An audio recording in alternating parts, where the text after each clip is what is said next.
నిమిత్తమేష విప్రస్య వదన్మాన్వదనిందతి. ఈయనకు అన్ని మంత్రాలు వచ్చు, అన్ని యజ్ఞాలకు పోతున్నాడు, వాడు ఏమి ఇచ్చినా తీసుకుంటున్నాడు, ఏమి ఇవ్వకున్నా ఊరుకుంటున్నాడు. ప్రతి యజ్ఞంలో ఈయన హాజరు, ఈయన ఓవుడు, ఆ మంత్రాలు చదువుడు, నాకు మంటమంటుడు. అందుకోసం ఏమి తీసుకొచ్చినా అని ఆ రాక్షసుడు ఈ ఉత్తముడైన మహారాజు గారితో చెప్పినాడు. ఎందుకోసం అంటే భార్య లేని వాడికి అనుష్ఠానం పోతుంది, అనుష్ఠానం లేని వాడికి మంత్రం పనిచేయదు, మంత్రం పనిచేయకుంటే నాకు హాయి కలుగుతుంది అని. ఆ మనస్సుకు అప్పుడు మార్కండేయుడు ఎన్నుకున్నాడు. ఇక్కడ భార్య యొక్క గొప్పతనం మహర్షి చెప్పిండనుకుంటే ఇక్కడ రాక్షసు కూడా చెప్పబట్టే పరోక్షంగా ఈ రాక్షసుడు నన్ను కూడా నిందించిండు, ఇండైరెక్ట్గా నాకు కూడా చెప్పినట్టే. వైకల్యం తస్య విప్రస్య రాక్షసోప్యాహమే యథా అపత్నీ కథయా సోహం సంకటం మహదాస్థితః.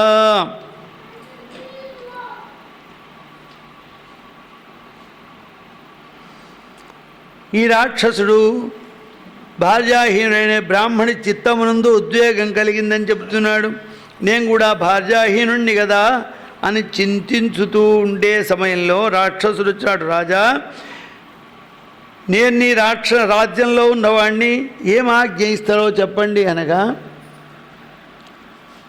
నీవు మనుష్యుల యొక్క స్వభావాన్ని, దుర్మార్గాన్ని తింటా అని చెప్పినావు కదా, ఈమె యొక్క బ్రాహ్మణ స్త్రీ మనసులో ఉండబడే దుర్మార్గాన్ని, దుశ్చర్యలను, క్రూరత్వాన్ని, అజ్ఞానాన్ని, అవిద్యను తినమన్నాడు. మొత్తం ఆమెలో ఉండబడే దుష్ట స్వభావాన్నంతా ఈ రాక్షసుడు తినేసినాడు. తర్వాత ఈమె పునీతురాలైపోయింది. నియతాం యస్య భార్యయం తస్వవేశ్వ నిశాచర అస్మిన్ కృతే కృతం సర్వం గృహమధ్యగతస్య మే. ఓ రాక్షస, ఈమె ఎక్కడి నుంచి తీసుకొచ్చినవో ఈమె భర్త గృహంలో ఆమెను దించిరా, ఇది చేస్తే నాకు అతిథి సత్కారం చేసినట్టు.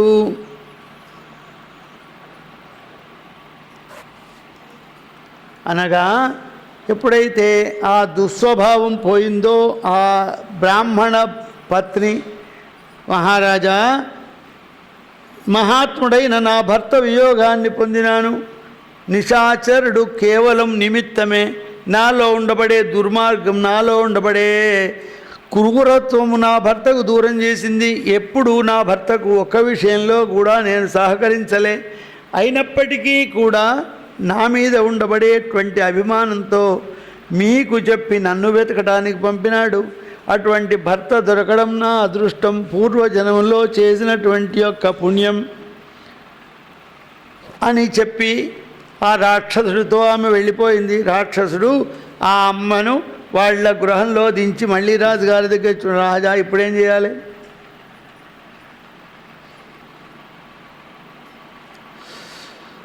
ఇప్పుడు ఏం కార్యం చేయాలి అనగా రాజన్నాడు. మా రాక్షస, నాకు అవసరం కలిగినప్పుడు నిన్ను స్మరిస్తా, నేను నిన్ను స్మరించినప్పుడు నీవు నా దగ్గరికి రావలసింది అని ఉత్తమ మహారాజు గారు రాక్షసుండి పంపించాడు. జగదంబ విశ్వపాలిని మాతాకి జై.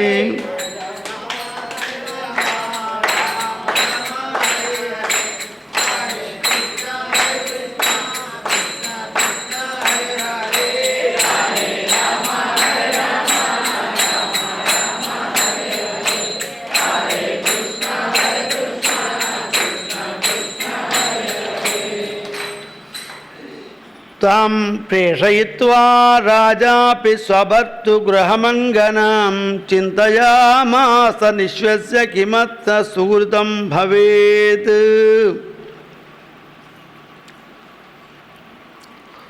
భార్యా వియోగ కారణంలో నీవు అర్ఘ్యపాత్రుడు కాదని మహర్షి చెప్పినాడు కదా, నే భార్యను విడిచిపెట్టినాను, ఇప్పుడేం చెయ్యాలి అని ఆ జ్ఞాన దృష్టి కలిగినటువంటి ఆ మహర్షిని అడుగుతానని త్రికాల జ్ఞానుడైన ఆ మహర్షి నీవు ఆశ్రమానికి వెళ్ళాడు. భర్త ఈ గృహంలో ఆ బ్రాహ్మణ స్త్రీని పంపిడ వృత్తాంతం చెప్పి తన ఉద్దేశం అడిగాడు. జ్ఞాతామే తత్మయా పూర్వం యత్కృంతే నరాధిప కార్యమాగమనే చైవ మత్సమీపే తవాబ్కలం.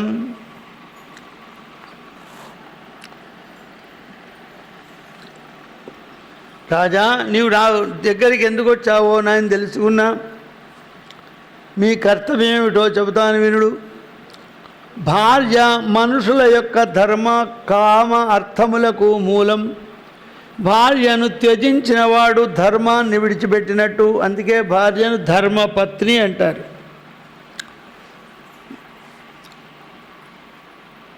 ఇంకో ఇద్దరు భార్యలను చేసుకున్నా పెద్ద భార్యకు మాత్రమే ధర్మపత్ని అని పేరు.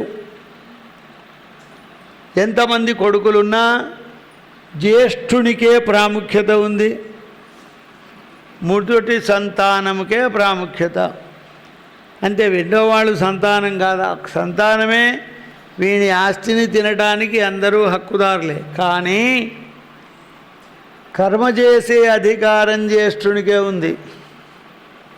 ఈ మధ్యలో కొంత పిచ్చి ఆచారం జనంలో మోపైంది.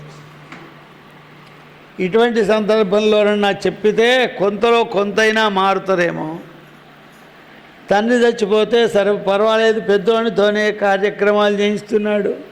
కానీ తల్లి చచ్చిపోతే తల్లికి చిన్నోడు పెట్టానట. ఎవడు చెప్పిండో ఏమో కొత్త ధర్మశాస్త్రం. అంటే తల్లి ఒకటి తండ్రి ఒకటి వీడు అనుకున్నాడు. పంచుకున్నారా?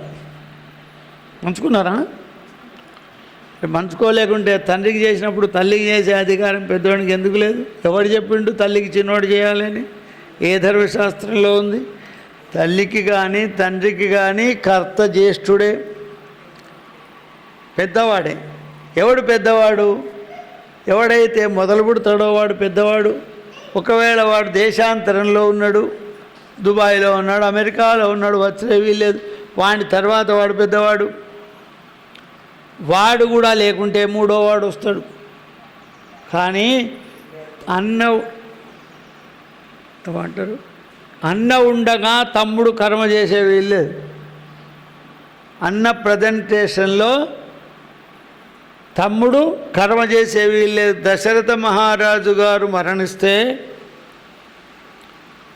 వశిష్ఠ మహర్షి రాముణ్ణి రమ్మని పిలువలే, భరతుణ్ణి రమ్మని పిలిచాడు. మేనమామల ఇంట ఉన్న భరతుడిని పిలిచాడు, వనవాసం వెళ్ళిన రాముణ్ణి పిలువలే. భరతుడు వచ్చి అంత్యక్రియలు చేశాడు, కానీ మా అన్న వచ్చేదాకా ఆగమని చెప్పలే. అది ధర్మం. అది కథలు విన్నప్పుడన్నా మనకు బుద్ధిలోకి రావాలి. రాకపోతే మన లాభం లేదు. సరే, ఇక్కడ భార్యను ప్రతించిన వాడు ధర్మాలను విడిచిపెట్టినట్టే. ఎవరైనా కూడా భార్యను విడిచిపెట్టిన వాళ్ళు కర్మలు అనుష్ఠించడానికి సమర్థులు కాదు. త్యజతా భవతా పత్నిన శోభనమనుష్ఠితం ఆత్యాజ్యో హి యదా భర్త స్త్రీణాం భార్యా తథా నృణం. భార్యను వదిలివేయడం ఎట్టనో భర్తను వదిలివేయడం భార్యకు ఎట్లా ఉచితం కాదో, భార్యను వదిలివేయడం భర్త కూడా ఉచితం కాదు. మహాత్మా, నేనేం చేయాలి? నా భార్యను పరిత్యజించినాను, ఆమె కర్మ ఫలమా? ఆమె ఎడల ఎప్పుడు నేను అనుకూలంగానే ఉన్నాను, ఎప్పుడు ఆమెతో ప్రేమగానే ఉన్నాను. ఏమాత్రం కూడా నాతో ఆమె అనుకూలంగా లేదు. ఆమె ఎన్ని అప్రియాలు చేసినా, ఎన్ని కాని పనులు చేసినా నేను క్షమించాను. చివరికి ఆమె నాకు వశం కాక ఆమెను వదిలేశాను. వదిలేసిన అడవిలో వదిలేస్తే ఏ రాక్షసులు తిన్నాయో, ఏ క్రూర మృగములు తిన్నాయో తెలియదు అని మహారాజు అంటే ఆ ఋషి అన్నాడు. నభక్షితా సా భూపాల సింహవ్యాఘ్ర నిశాచరై సాత్వ విప్లుత చారిత్ర సాంప్రతంతు రసాతలే. నీ భార్య పులులు సింహాలు రాక్షసులు తినలేదు. రసాతలంలో నాగరాజు గారి గృహంలో ఉన్నది. సానీతా కేన పాతాళమాస్తే సా దూషితా కథం అధ్యద్భుతమిదం బ్రహ్మణ్యథాత్యక్తుమర్హసి. అయ్యా, నా భార్య పాతాళ లోకానికి ఎట్లా పోయింది, అక్కడ ఉండటానికి కారణం ఏమిటి అంటే,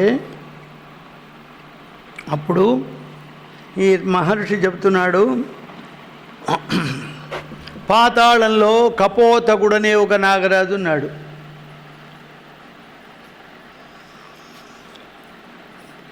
ఆయన అడవిలో ఉండబడే నీ భార్యను చూచినాడు. ఆమె యందు అభిమానం కలిగి ఆ నాగరాజు ఆమెను తన లోకానికి తీసుకుని వెళ్ళి తన బిడ్డ అయిన నంద, తర్వాత భార్య అయిన మనోరమ వాళ్ళిద్దరి దగ్గర ఉంచి వీళ్లను రక్షించండి అని బిడ్డకు భార్యకు అప్పగించినాడు. అప్పుడు తాదాతు యాచితానందా దదాతి నృపోత్తమం మూకా భవిష్యతిత్యాహ తదాహంతాంతనయా పితా.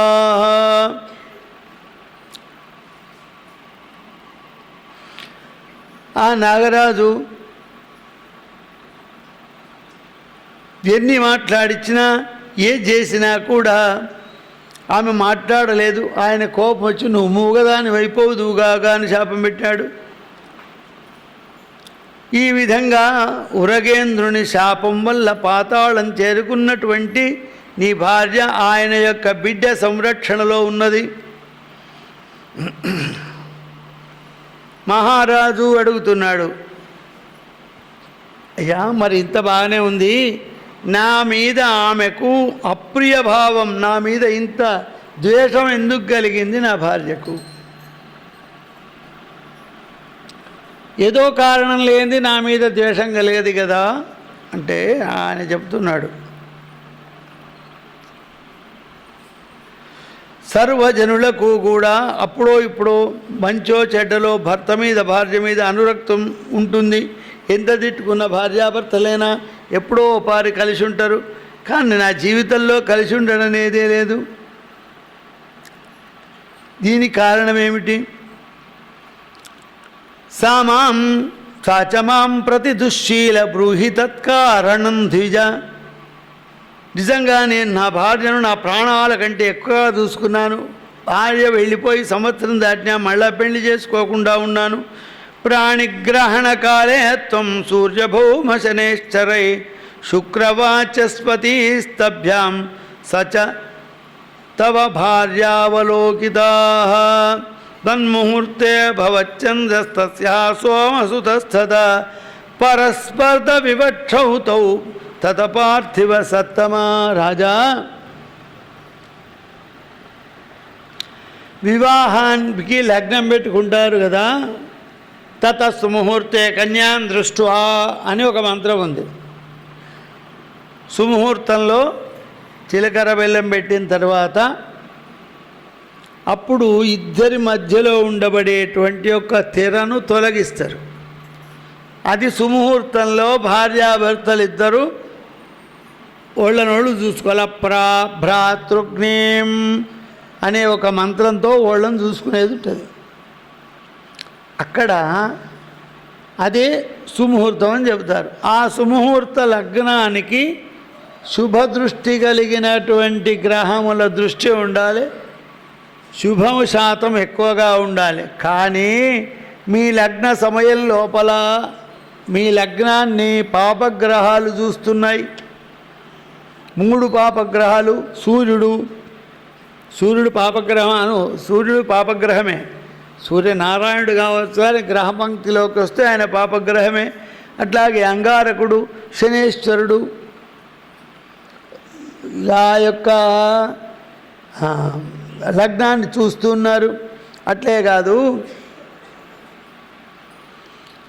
నీ యొక్క భార్యను శుక్రుడు బృహస్పతి చూస్తున్నారు. వీళ్ళిద్దరికీ విరోధం.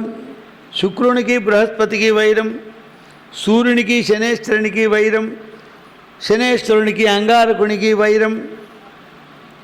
అట్లాగే బుధునికి చంద్రునికి వైరం, చంద్రుని కొరకే బుధుడు, సూర్యుని కొరకే శనేశ్వరుడు. అర్కమందస్తథా వైరం. సూర్యునికి శనేశ్వరునికి ఎప్పుడూ మిత్రుత్వం లేదు.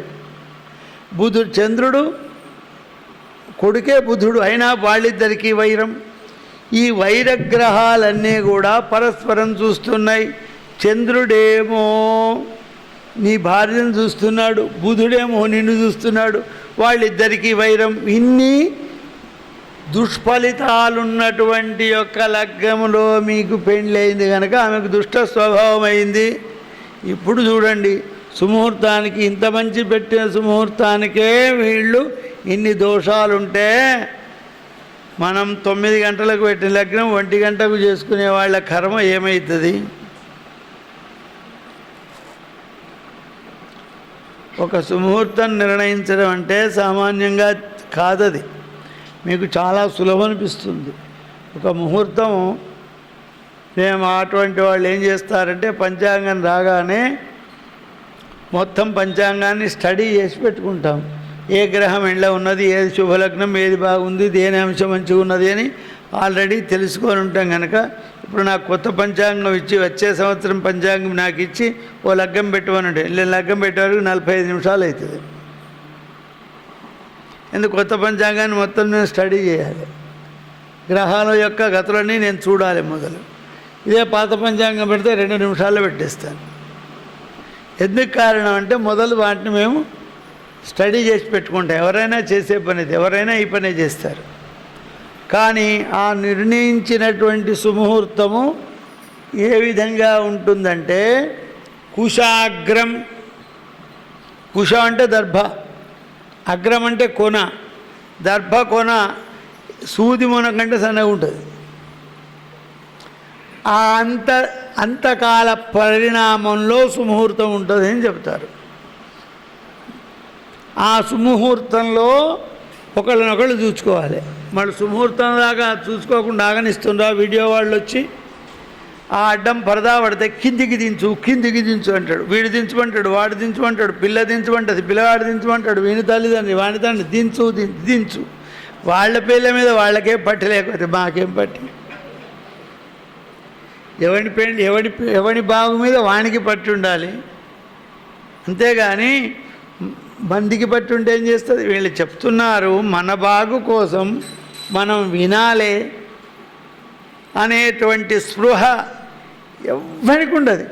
ఎంత దౌర్భాగ్యం అంటే నిజంగా ఒక్కొక్క బారి ఎందుకురా ఈ స్థితి మాకు వచ్చిందని నేను ఎత్తుకొట్టుకునే పరిస్థితి కూడా ఉంది.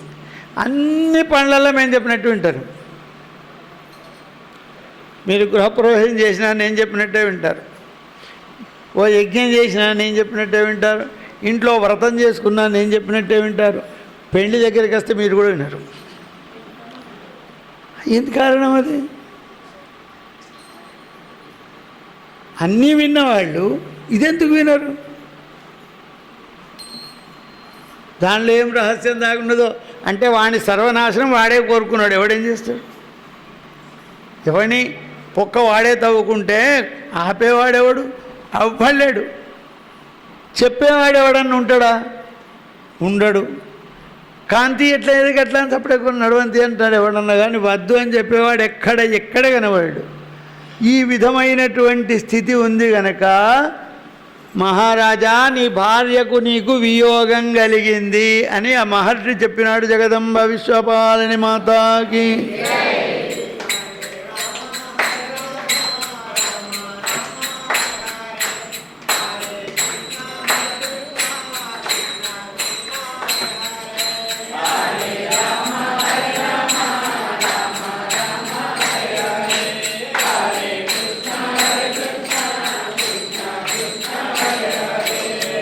తతస్వనగరం ప్రాప్య తదర్శం ద్విజనృపా సమేతం భార్యా యాచైవ శీలవత్యా ముదాన్వితా.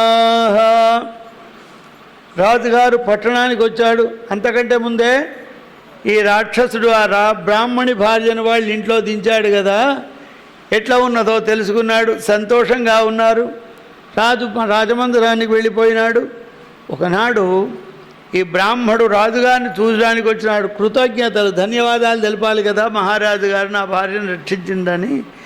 వచ్చి రాజవర్య కృతోస్మి కృతార్థోస్మి యతో ధర్మహి రక్షిత ధర్మజ్ఞానే భవతాం భార్యా మానయత మమ. మహారాజా, నీ యొక్క అనుగ్రహం వల్ల నా భార్య నాకు లభించింది, నా ధర్మాన్ని రక్షించిండు అని సంతోషపడితే అప్పుడు రాజన్నాడయ్యా, కృతార్థస్త్వయం ద్విజ శ్రేష్టం నిజ ధర్మానుపానాత్ వయం సంకటినో విప్ర ఏషాం పత్ని నవేశ్వని. అయ్యా, నీ భార్యతో నువ్వు సుఖంగా మంచిగానే ఉన్నావు, నీ ధర్మం పాటిస్తున్నావు, నేనేం చేయాలి, ఎవరితో చెప్పుకోవాలి? పెద్దవాళ్ళకి కష్టం వస్తే ఎవరితో చెప్పుకోవాలి? ఎవరితో చెప్పుకున్నా బాగుండదు. ఇప్పుడు ఏం చేయాలి అని బ్రాహ్మణుని అడిగాడు. అన్నాడు ఆయన, రాజా, మీరు క్రోధమునకు వశై ధర్మాన్ని చూడలేదు. ఆమె ఎక్కడ ఉన్నదో మీకేమైనా తెలుసా? మరి ఆమె లేకుండా ఇంకో భార్యనైతే చేసుకోరు కదా. మరి ఏమైనా ఆమె యొక్క సమాచారం తెలిసిందా అని అడిగాడు ఈ బ్రాహ్మడు. అప్పుడు రాజన్నాడు, నా భార్య ఏ పులులు సింహాలు తినలేదు, రాక్షసులు తినలేదు, ఇప్పటి కూడా పవిత్రంగానే ఉన్నది.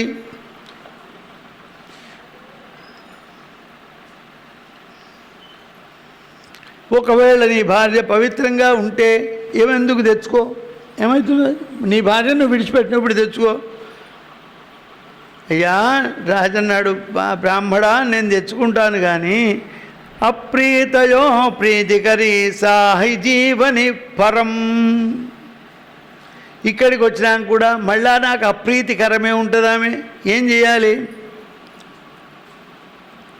ఆమె ఉన్నది సుఖం కోసం కాదు, దుఃఖం కోసమే. కొంతమంది ఉంటారు దుఃఖం కోసం, వాడి జీవితాంతం దుఃఖమే, మంచి పని చేసినా దుఃఖంగా కనబడుతుంది. అప్పుడు అయ్యా, మరి ఎట్లా చేస్తే ఆమె నాకు వశీభూతుడు కావాలి అని మహారాజు అడిగితే అప్పుడు ఆ బ్రాహ్మడు చెప్తున్నాడు,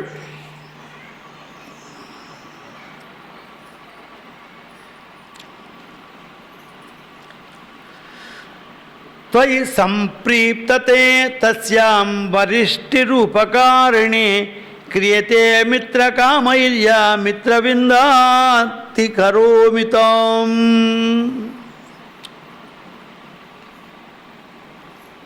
మహారాజా, నేను అనేక యజ్ఞాలు, అనేక ఇష్టులు నాకు తెలుసు.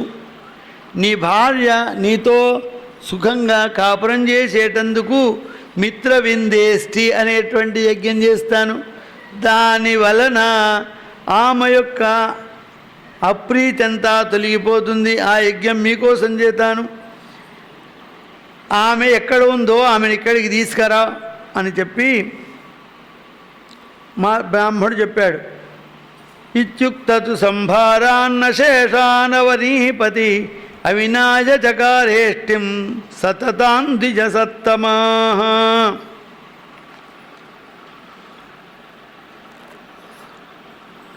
రాజుగారు ఆ బ్రాహ్మణుల యొక్క మాటలు విని ఆ మిత్ర విందేష్టి అనేటువంటి యజ్ఞమునకు కావలసినటువంటి యొక్క సామగ్రినంతా తెచ్చినాడు.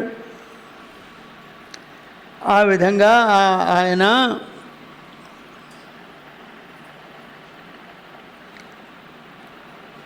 మిత్రవిందేష్టి అనేటువంటి యజ్ఞాన్ని 7 సార్లు చేసినాడు.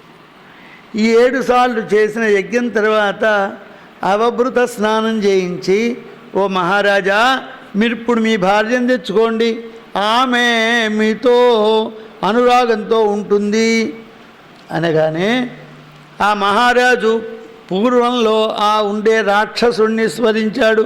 స్మృతేస్తేన తథా సద్య సముపేత్య నరాధిపం. ఆ రాక్షసుడు ప్రత్యక్షమై, ఉత్తమ మహారాజా, ఏమి ఆజ్ఞ అన్నాడు. ఈ సవిస్తరంగా చెప్పి, పాతాళ లోకం లోపల నా భార్య ఉంది, ఆమెను తీసుకొచ్చి నాకు అప్పగించు అన్నాడు. వెంటనే ఆ రాక్షసుడు పాతాళ లోకం వెళ్ళి ఆ రాజుగారి యొక్క భార్యను తీసుకొచ్చి భర్తకు అప్పగించినాడు. అప్పుడు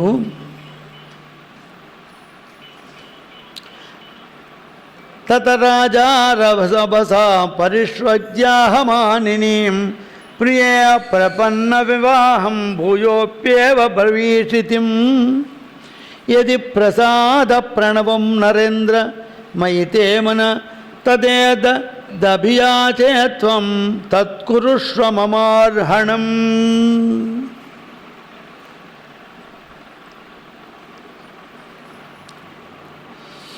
వచ్చినటువంటి యొక్క భర్తను దగ్గర తీసి ఆలింగనం చేసుకోగానే, మహారాజా నన్ను క్షమించండి, చేయరానటువంటి యొక్క తప్పులు చేశా, మన్నించు అని కాళ్ళ మీద పడి నమస్కారం చేసింది. నేను నీ యందు అనురాగం కలిగి ప్రసన్నుడై నిన్ను తెచ్చుకున్నా, నీ మీద నాకేం కోపం లేదు అని అన్న తర్వాత ఆమె అన్నది, రాజా నాకొక్క కోరిక ఉంది, దయచేసి నా కోరికను మన్నించు. ఏమిటంటే, తం నిశంకం బ్రూహి మత్తో యద్భవత్యా కించిదీప్సితం. నీవు అభిలషించినటువంటి ఏం కోరికనో అనుమానం లేకుండా చెప్పు, నీకు లభ్యంగా దేం లేదు, నేను చేస్తానన్నగా ఆమె చెప్తుంది. నాగరాజు యొక్క కుమార్తె ఆమె మూగదానిగా కమ్ము అని వాళ్ళ నాన్న శపించాడు. నన్ను తీసుకుపోయి ఆమెకు అప్పగిస్తే ఎందుకు తెచ్చినావు అని విసిగించి అడిగింది. అడిగితే నువ్వు మూగదాని వైపొమ్మని శాపం పెట్టాడు. నా కోసం ఆమె మూగదైపోయింది, ఆమె యొక్క పాపం శమించేటువంటి పని చేయండి అన్నది. అంటే ఈ మహారాజు గారు వెంటనే ఉన్నటువంటి బ్రాహ్మణ్ణి మళ్ళా పిలిచినాడు. అయ్యా ఇట్లయింది, ఆమెకు మళ్ళీ మాటలు వచ్చే యజ్ఞం చెయ్యి, ఆ ఖర్చు ఏదో నేను పెట్టుకుంటా అన్నాడు మహారాజు. వెంటనే సరేనయ్యా మీ వచనానుసారం సా భువ సారస్వతీమిష్టిం కరోమి వచనత్తవ పత్ని తవేయమానుణ్యం జాతు తత్ప్రదా ప్రవర్తనాత్. ఆమెకు మాటలు వచ్చేటువంటి యొక్క యజ్ఞం చేస్తున్నాను, అదే సరస్వతి ఇష్టిం సరస్వతీం చక్రే తదర్థం ద్విజోత్తమ సారస్వతాని సూక్తాని జజాప సమాహిత. ఆ బ్రాహ్మడు మూగతనం పోయేటువంటి సరస్వతి సూక్తములను జపించి సరస్వతి మంత్రములతో హోమం చేశాడు. అప్పుడు మాటలాడు శక్తిని పొందినటువంటిది గర్గ మహర్షి రసాతలంలోకి వెళ్ళి మాట్లాడేటువంటి శక్తిని పొందింది.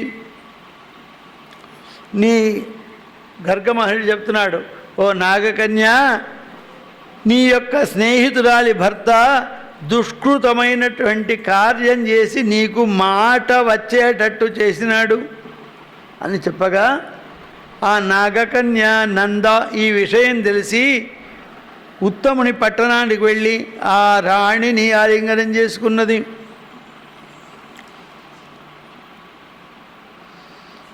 మహారాజా, నీ వలన నాకు ఉపకారం జరిగింది, నా వలన నీకో ఉపకారం చేస్తాను విను.